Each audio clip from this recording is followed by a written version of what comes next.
before we start, I would like to compliment you, because not all the people, I think, attended your talk this afternoon, but I found it very courageous, because you were talking, and I don't know if everybody realized that you were talking in your own organization.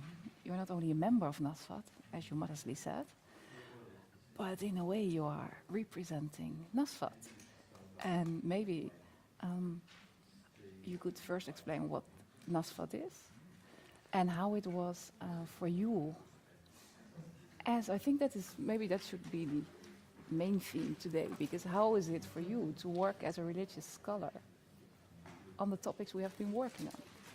Well, like I mentioned in the introduction of who Mustapha Bello is. Yes, who are you? Mustapha Bello was born in Lagos, schooled in Lagos. I lived all my life in Lagos. And along the line, was born a Muslim, and I studied Islam, I teach Islam. So, but growing up, my mother was a Christian by birth, though converted to Islam. So you could say, even as a growing child, I had a high into Christianity somehow. So perhaps that informed my kind of disposition towards religion. And it's not a coincidence I studied religion. That was what I wanted to do. So, but I'm a double-faced human being when it comes to religion. Sometimes I oscillate between a scholar of religion when I teach in the university, and on a Sunday, on other days, when I put on the garb of an imam or a murshid, a spiritual guide, I'm a religious scholar. And that, in that case, I express my sentimental attachment to Islam. But when I teach in the classroom, I teach Islamic history and the theology of Islam. I do it dispassionately, trying to be objective, presenting it the way it is, without necessarily coloring it with my own perception. But is that really possible? Because well, to an extent, it's possible. Can you tell us more about how you can really... Well, let me give you an instance. For instance, if you are in the normal Arabic school or in an Islamic, what I call theological school, the aspect of Islamic history which documented the strife, the political strifes after the demise of the Prophet in Medina, which was as a result of the contradictions and which led to the emergence of the Shia as a political group in Islam up to today, it's seldomly discussed. People want to skip it because of the audacious memories that it will bring. The fact that of the four caliphs, 3 of them were killed. In fact, 2 of them were killed by Muslims themselves. And the fact that the Prophet's grandson was murdered by Muslims themselves. Mm-hmm. You can't say that in the mosque. You can't talk about that in the mosque. You can't talk about that in a religious setting. But you can speak about that in a classroom where you teach students. So that at least they will know that beyond what people see, as you know, this theology of salvation that we preach in the mosque, quite often for reasons of, retaining people's loyalty and continuous patronage. But in the classroom is different. It's for the purpose of knowledge. Okay, but the way you respond to this question already shows how fundamental religion is in your life. Yep. So, did it put you into trouble by suggesting that we are going to collaborate? Maybe can you first say something about our research on Islam, because that's how we came to meet already in 2010. It was not only for this Global Prayers project that we have collaborating, but can you say what it meant for you? Yeah, I think those, when the idea came that I was going to work with you, and I think it came from those who knew me in the department, you know, the kind of person I am, my own research interest. I was not into the classical textual study of Islam. I was more interested in the cultural phenomenon how the Muslims, their cultures is imparting on Islam, and how Islam is imparting on the culture of the Muslims. I've done some work on the Puritanist organizations in Lagos, in some other places, and some of those other contradictions. So when I was approached, I looked forward to it. Initially, I was apprehensive. I Why? thought Marloes was going to be a very one old woman. Ah, thank you. But I come in and I saw this young lady. Okay, fine. And I would decide, okay, let me see why.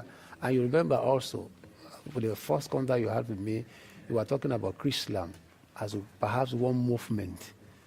But because of my own research too, I was able to discover that there was another one that was much more older. So it was something I looked forward to. Of course, I knew that I was going to have issues of my own putting online, my own religiosity in quote. I knew. And I also knew the fact that most of this religious movement, when they see new people around, they see it as a symbol of commercialization. You know? What do you mean? What I'm trying to say is that when a Muslim cleric shows up in the church, a lot of people don't see it as a means as for the purpose of research. Some see it maybe for possible conversion, Yeah. or for reasons of the fact, something is missing elsewhere. It's coming here to get it. So I knew these are some of the issues that could come up. Okay, but then as a religious scholar and as a scholar of religion, because you are both, and this became also clear today, because otherwise you could, therefore I complimented you on your presentation today, because in a way you were criticizing the movement, Nasfat, which you are representing. Yeah. But the fact that you study Islam in its cultural setting is completely different from studying Chrislam. So my initial project in Lagos was working on Chrislam. Chrislam is a movement, or it's a series of religious movements which fuse Christian and Muslim beliefs and practices. And being trained as an anthropologist, I found it's important that and that was also because, well, there are not many Nigerian anthropologists, because anthropology is hardly taught in Nigerian universities. I think in Ibadan it's taught, but it's, of course, and in Ile-Ife it's taught, but it has strong colonial roots, which is the reason why many African students study something like African history or something, and not so much cultural anthropology. So what did it mean for you? As a religious scholar and a scholar of religion, you're open to studying Islam in its cultural context. But studying Chrislam meant that we were attending services where Christian and Muslim elements are literally fused to the extent that you might speak about a new religion. So, and some of these movements were quite small. So maybe you had thought that you only had to observe, but our research also involved participation. What did it mean to you? Yeah. You know, before you came, I had my own preconceived idea of what these movements are. Yeah. Because I know them. There are some the faces behind them are people that I know. In fact, most of them started as Muslims, and they transited along the line into some other things. So I was curious. I wanted to know exactly what was going on there. And I must tell you, I felt that our job was only to observe. Well, along the line, when the idea of participation came in, and I was already involved, and I couldn't say, Marloes, I won't do it again. So I have to define to what extent can I go. And that's why you notice that sometimes you have disagreement over the fact that the day you wanted to go to a mountain of light, I found it, what will I need to do? What will I need to go there? I've seen what I needed to see. But you wanted to dig deep into it. And then maybe that's another area where we are methodology, divers. For me, as a religious scholar, or as a scholar of religion, regardless, it is enough for me to see one thing once or twice for me to make up my mind what it is. And I have my biases too, as a Nigerian, as a Lagosian, somebody born in Lagos. who knew these personalities. But you are coming from a different environment. You heard about this thing you never knew. But you also didn't know Islam was a new phenomenon to you. No, I knew. But you were never part of, you never observed. I never. So I thought it was enough for me to observe.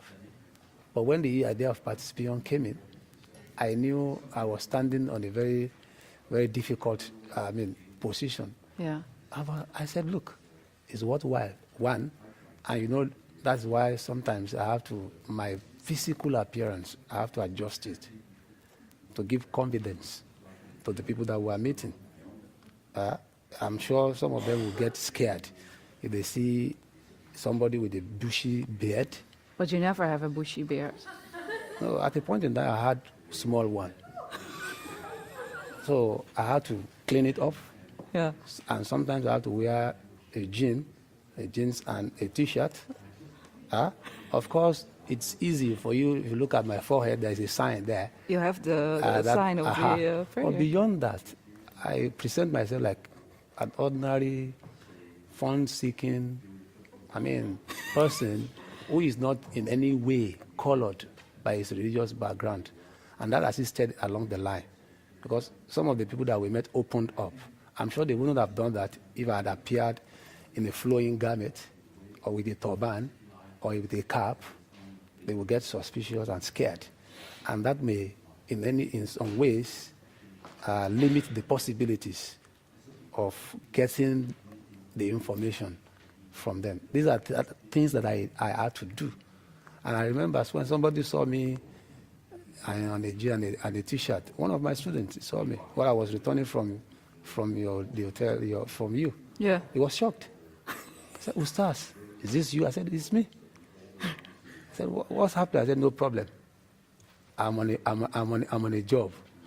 And when I finished the job, I would have done my flowing gown again.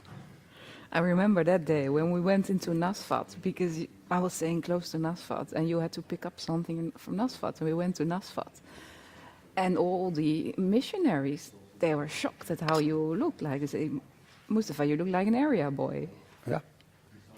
But then what does it mean to you? Was it a moral compromise you had to make on yourself? Did I put you in so much trouble that you had to compromise with yourself? Yeah. Shall I feel guilty? No. Somebody asked me about one of the missionaries that you mentioned. He couldn't take it. And he took me to a side and asked me whether I had any justification for compromising, certain things for reasons of research. And I told him, I said, there is a prayer of the prophet. The prophet used to pray that, God, give me the grace to know the truth and the ability to be able to adhere to it. Yes. Also give me the grace to be able to discover falsehood and the ability to resist it. So sometimes between what is perceived as truth and falsehood, you need some form of adventure. You can't know something from outside. Mm-hmm. You can't know it. So if I have to go in to know what is in there, in order to insulate my own brethren, the Muslims, from the onslaught of the people at the other side, I have to go in.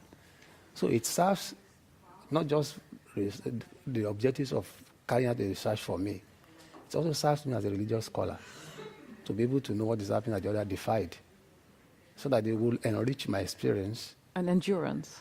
My endurance. Yeah. So that is the thing.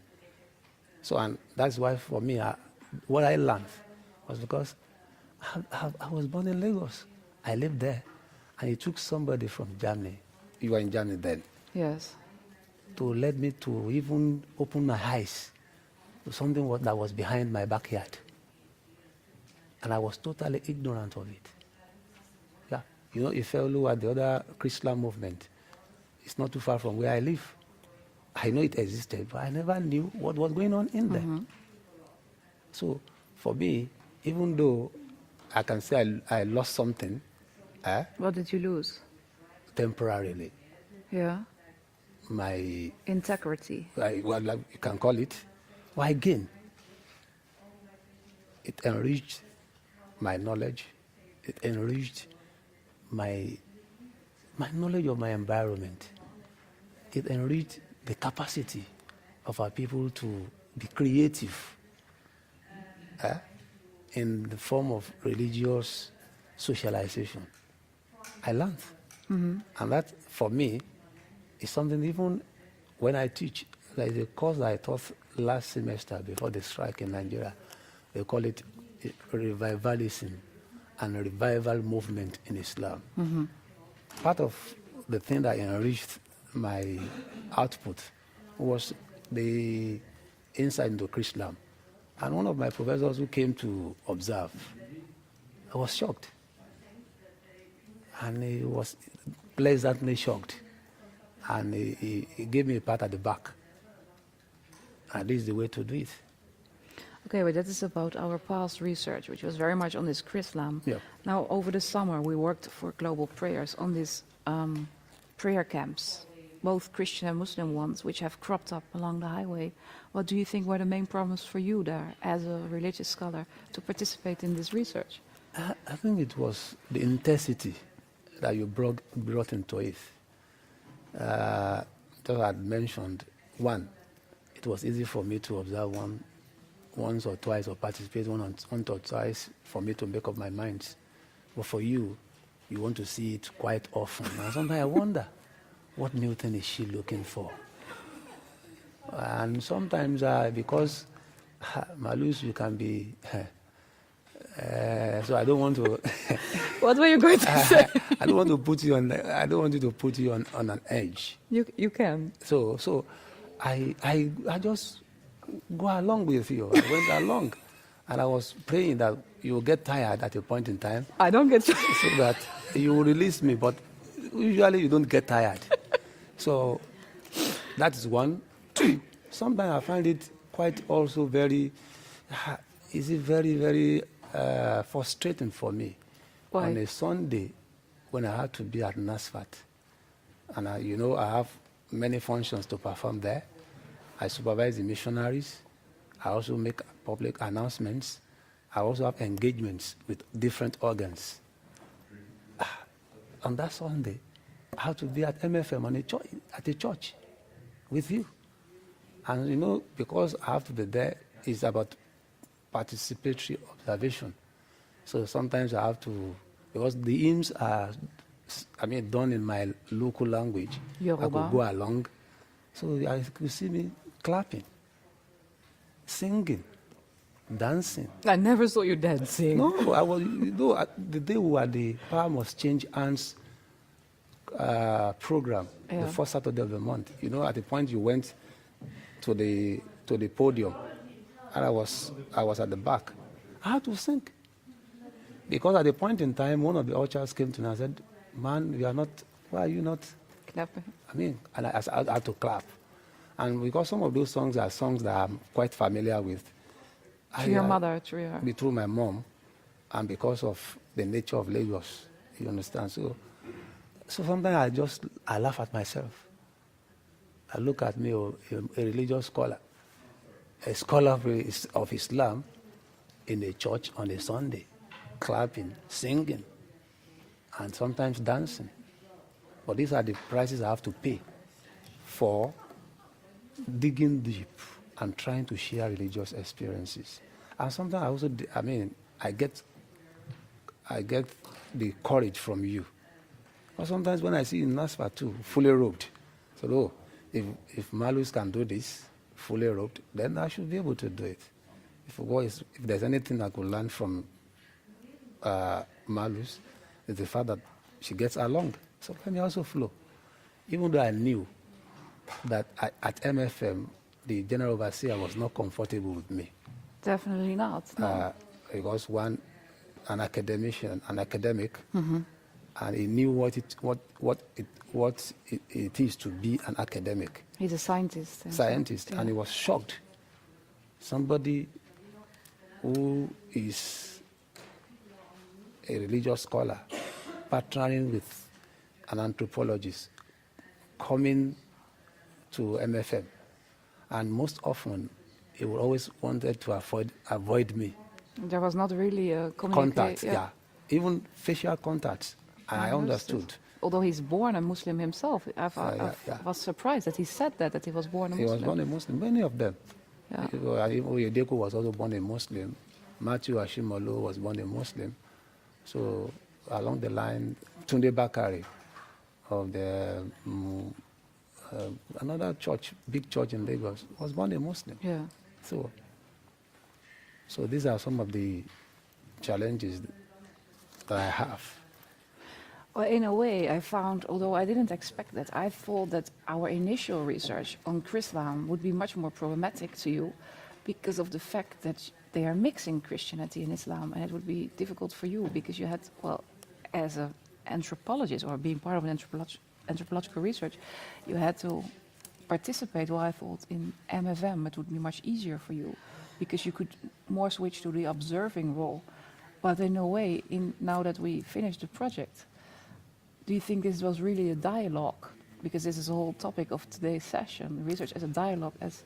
Or do you think because of practicalities that it was not really a dialogue? Let me say that, of course, I also have the thought that that ordinarily it would be easy for me to get along with MFM, a Christian movement. But what I saw in MFM was too intensive. And I'm sure along the line you also got, you got drained. Because when you have fire,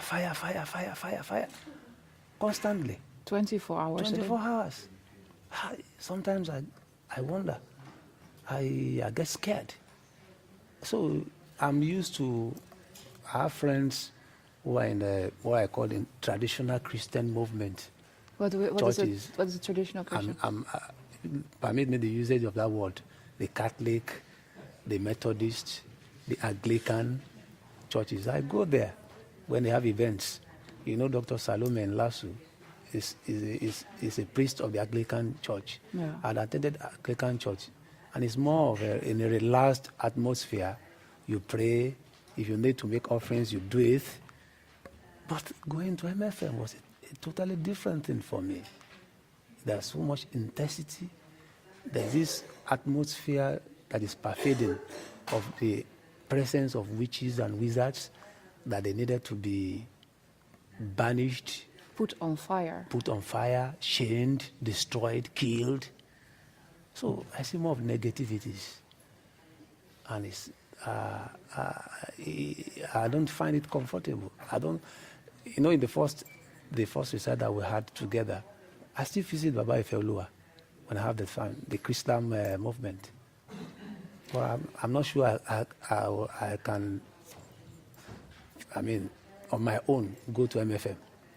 Okay, but then there the problem came in. Because on the way, I respect your religious background and I respect that you have certain reservations. But you could hide yourself behind the fact that as a Muslim, you couldn't be partaking in the MFM services. I don't have a religious background, but, well, you believe in Islam, I believe in anthropology. And I think that's the reason why we get along very well, because I remember our first conversation where you said you sleep, you eat, you drink nasfat. You are nasfat. And I said, I eat, I sleep, I drink anthropology. So in a way, and I have been working, before meeting you, I had been working with fundamentalist Muslims, if you may call that way. I think Tabligis would be happy to call themselves fundamentalist Muslims. So in a way, I find it much easier to work with them than to work with you. Although you're much more open and you're much more willing to have a conversation about your religion. But what I find really frustrating is that during our last research on MFM, you simply said, this is against my religion, I cannot do it. And not only that, you said it's better for the research, and I agree with that it was better for the research not being part of prayer camp, because Olukoya, the general overseer, was not really willing to discuss with you. But in a way, I felt really much dumped by you in this prayer camp. And then I was thinking about these you have your ethical Problems. problems. I had moral problems with MFM. Well, I thought I have a kind of an obligation towards global prayers as the funder of a project. I have a kind of an obligation towards my discipline, anthropology. So I tried to overcome my moral problems up to the extent that I was really suffering at a certain point. And I'm not saying this for you to pity me or something, or for the audience to pity me.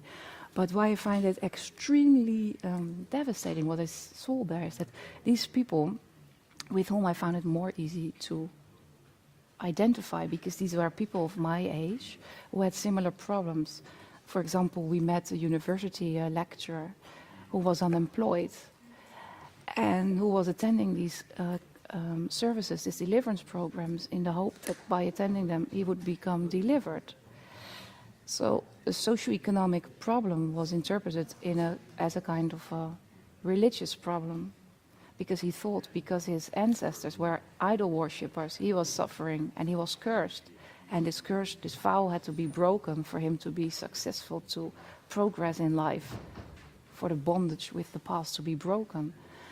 And I find that really difficult, because I could easily identify with the people because they had similar problems as I had. And I found it also extremely disturbing. In a way, I understand why Arnoud Mick, the artist, didn't use sound. In a way, it's also a pity, because 24 hours a day listening to prayer it makes you very vulnerable in a way, because it's a kind of torture, I think, especially when it's not a prayer, but prayer points are shouted, and they're talking about firing bullets. It's a really aggressive way of prayer. And I was sitting there in this prayer camp on my own. And I thought, okay, this is meant to be a dialogue. Where's Mustapha? Where's Mustapha? And Mustapha has his religion. And I cannot argue with you about your religion, because I cannot impose my religion, which is anthropology, on you. But you could hide, and I had nothing to hide for. I think these are some of the frustrations that we went through, particularly from your end. And you also remember that at the point in time where we were working, it was in the month of Ramadan. So, and I also had a lot of obligations elsewhere. And at a point, ordinarily, it would have been easy for me to even get along if MFM was not that closed environment. You understand? If the people there were receptive to somebody like me, it would have been easy for me to move out and move in, to move in and move out. But at a point in time, I discovered that my presence was like an encumbrance to people opening up to you. Although I didn't mention it, but I knew, because ordinarily, you know, like I mentioned in my submission earlier, there is this mutual rivalry between Christianity and Islam in Lagos, competing for space, for recognition, and this idea that, look, for ascendancy, let me put it that way. So usually Christians are not receptive to receiving Muslims. I'm sure the same thing will be said of the Muslims. I was wondering if I was not a NASFAT member, I'm not sure NASFAT would be as receptive as they were to you. No, definitely not. But because they know you are with Mustapha, no, we are sure we are saved. And that's why everybody was ready to give you whatever information that you needed, because they know you are coming from me. But in MFM, there was no such assurances from anybody. Of course, we had Olukoya give us permission, and there was somebody in the camp that you were always, even at a point in time, they stopped you. You needed to call somebody who also asked them to leave this woman alone. So this was a kind of difficult environment that we worked on. And I knew that if you are to succeed, or you were to succeed, I needed to give you some space. You remember the day you were to collect some materials from the headquarters of MFM, and you said I should come along with you. I said, I will come, but let me stay in the car. You go in alone. Because seeing me like, in quote, a bodyguard, may, you know, these people are quite suspicious too, may hinder or access to information. So I stayed in the car. So it wasn't about dumping. You know, you are my twin sister. I can't dump you. But it's not. I'm saying that this was my feeling. Yeah, that was a feeling. Because you have your ethical problems, I have my moral problems. I know. Maybe we should shift it this way. What are the apprehensions that you had? About what? When you were coming to Lagos to work? One, coming to study new religious movement for Islam, and meeting somebody you never knew. Mm-hmm. What are those apprehensions? I didn't have any apprehensions about you because, well, you were recommended by somebody of the university. But I had my apprehensions about working in Lagos because I had worked for almost a decade in Gambia, which is a very small and peaceful country, and which is a population of only 1.6 at that time a million inhabitants. Well, Lagos is a city with almost, well, some people say 15 million, others say 20 million inhabitants.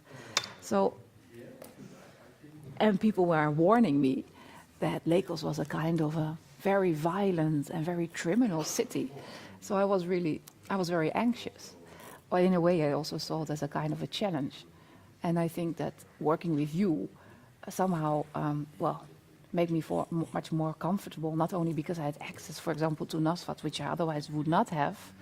I somehow doubt, because, okay, without you, I could never have spoken to the Muslim scholars, but also because I believe in anthropology, and I believe in what you don't believe in, going back to the same organizations, talking to people, not only as a kind of check what the others are saying, but because as an anthropologist, I want to know how people experience their religiosity. And although they are all part of the same organization, people have different experiences. So by going back to the organization, I wanted to know something about how Muslims, in this case Nasfat, experience their religiosity, but it also make them, okay, she's interested in religion, because otherwise she would not bother to come back 20 times. So it's not only that it is because I'm obsessed by repetition, it's because I'm obsessed by the idea that I want to, well, gain respect, or that I want to maintain a relationship in a society. So I 100% agree with you that without you, I couldn't have done the research, but I also believe in my method. By going back, you gain respect of a community who is then more forthcoming. So I had my initial apprehensions about Lagos.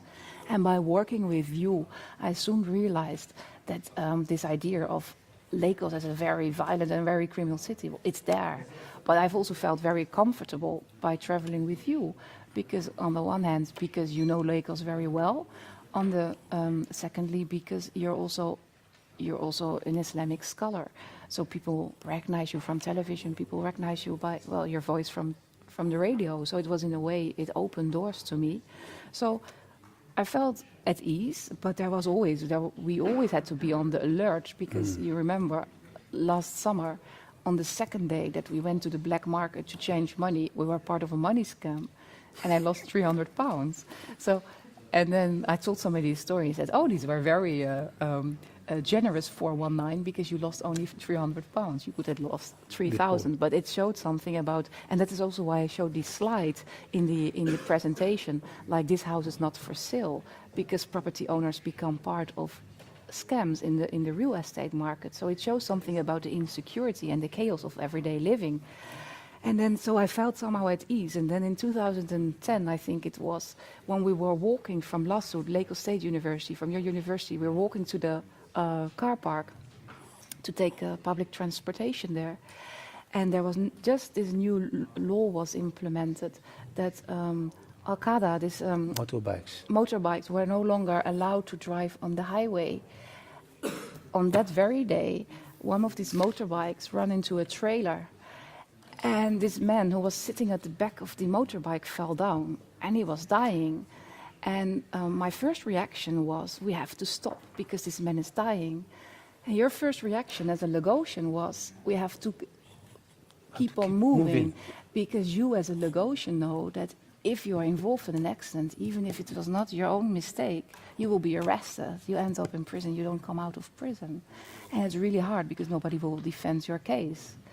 So your reaction as a Lagosian was keep on moving. My reaction was we cannot keep on moving. And I remember that I was shouting at you and saying that this man is a Muslim, you are a Muslim, we have to stop, you have to help your Muslim brother. And in a way, you stopped. And then we started discussing with the police that this man had to be helped. I don't know, this man was put in a car and brought to the hospital. I had the impression he would die anyway on the way. I felt somehow we did our duty as human beings. But that showed something to me about the insecurity of life in Lagos, and it is something which you are confronted with on a daily basis, and which is, for me, it was such a shock. I couldn't really think about it because the next day something else happened, and the next day we saw. So you remember this last time when we saw somebody with a gun, and I asked you, is it police or not? You say, I don't know, this is Lagos. And you started laughing. And then every time we were driving the highway, this time it was better, but in 2010, every time we were driving the highway, we saw a corpse along the highway. And then I asked you, Mustapha, there's a corpse. And you say, just look the other way. But for me, these things, they were so devastating because I was shocked. I don't know. I've seen corpses before, but not along the highway. So, Marloes, yes. Don't scare those who are listening.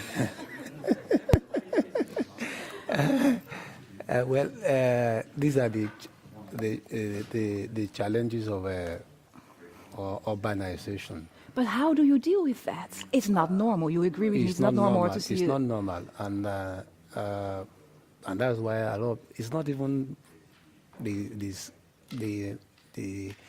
the scariness of Lagos is not just by somebody coming from outside like you. Even people who are living within Nigeria, who are living outside the southwest, people they're always scared.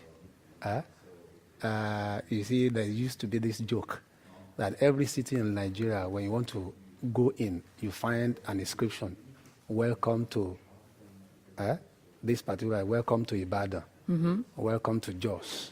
Welcome to Kano. But when it is Lagos, you find this is Lagos.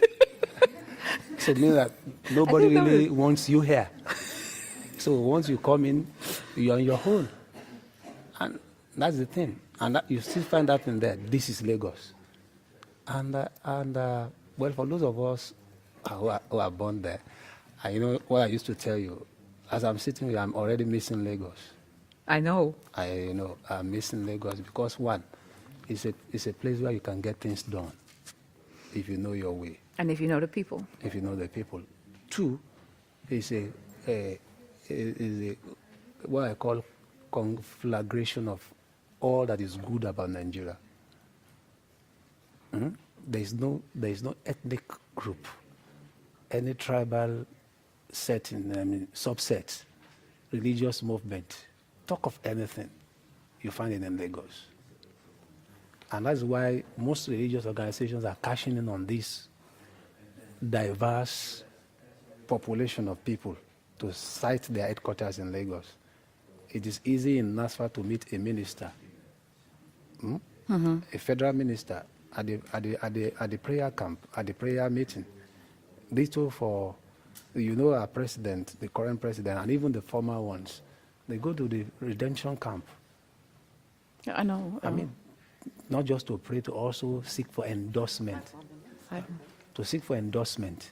So that's why you find that regardless of all the contradictions that you see in terms of security, in terms of what you call go slow, traffic jam, in terms of the different kinds of scams that you could find happening in Lagos, there are still the positive side. On the street that you live, and this year when you came in Ikeja, very close to the African shrine of Fela Anikulapo Kuti, the legendary Afrobeat musician, that street was being secured by the street boys. Area boys were who ordinarily you would see them as being criminals. criminals. But these boys, they provide security that even the normal police force will not be able to do. So in a way, I'm sure your impression of Lagos is not quite different from what you were told before you came. And I'm sure you will come back. Inshallah. No, but in a way, it's a very double image, because I think you were the one who told me last time, love Lagos to hate her, hate Lagos to love her. Yep. And I think I have this very ambivalent relationship with Lagos. I love the city, I love the dynamics, but I also hate it because of the things you're confronted with on a daily basis, and because of the traffic. But then, are you now implying in a way to say that because religion is also a way for you to cope with this daily, everyday living in Lagos? Yes. Could you say that, or is that a little bit too simplistic? Well, that would be too simplistic, but I feel that for an average Lagosian, I think religion will be an escape, because for me, the religiosity of the city, let me put it that way, is born out of the social economic challenges that the people are facing. If you look along, there is an axis very close to the capital city of Lagos, Ikeja. You used to have an industrial layout where you find warehouses, industries, textile industries in the 70s, in the 80s. But with the downturn in the economy, most of these industries closed shop. And those shops now are now appropriated. They are now being turned into, religious auditoriums, churches now.